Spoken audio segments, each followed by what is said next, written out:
জয় বাংলা। দুহাত তুলে জোর গলায় জয় বাংলা, জয় বাংলা, জয় বাংলা, জয় বাংলা। আমার পূর্ববর্তী বক্তা জগদীশ দা এবার কুচবিহার লোকসভা কেন্দ্র থেকে মমতা বন্দ্যোপাধ্যায়ের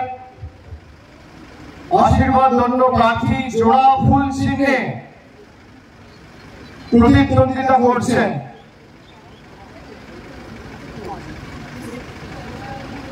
আমি যে স্বতঃস্ফূর্ততা, যে ভালোবাসা, যে উদ্দীপনা, যে উৎসাহ, মানুষের যে ঢল, ৮ থেকে ৮০, প্রবীণ থেকে নবীন, ছোট থেকে বড়,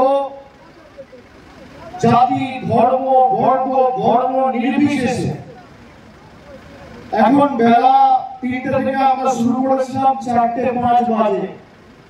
এই কাঠ ফাটা রোদ উপেক্ষা করে যে সংখ্যায় মানুষ বাড়ি থেকে বেরিয়ে, বারান্দা থেকে বেরিয়ে, ছাদে উঠে আমাদের আশীর্বাদ করেছেন, কুচবিহারে শুধুমাত্র তৃণমূল কংগ্রেসের জয় সময়ের অপেক্ষা নয়, কুচবিহারের মানুষের সাথে গত ৫ বছর ধরে যারা প্রতারণা করেছেন তাদের এমন ভাবে কুচবিহারের মানুষ উচিত শিক্ষা দিতে চলেছে যে হারার পর ৫ বছরের রাস্তায় হাঁটার সৎসাহস দেখাবে না।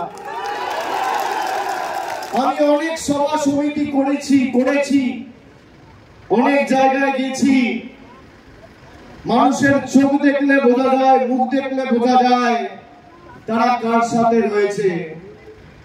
আমি আপনাদের বলছি, ২০১৯ সালে আপনারা হয়তো এক বুক আশা আকাঙ্ক্ষা নিয়ে বিজেপির প্রার্থীকে জিতিয়েছিলেন, আজকে দিনের নাম করে ভোট চেয়েছিল, ২ কোটি বেকার বছরে চাকরি হবে বলে ভোট চেয়েছিল, ভারতবর্ষ থেকে কালো ধন ধ্বংস করবে বলে ভোট চেয়েছিল, জিএসটি করে অর্থনৈতিকভাবে দেশ শক্তিশালী হবে বলে ভোট চেয়েছিল, দৈনন্দিন জীবনের নিত্য প্রয়োজনীয় জিনিসের দাম কমবে বলে আপনারা এক বুক আশা আকাঙ্ক্ষা নিয়ে ভোট দিয়েছিলেন।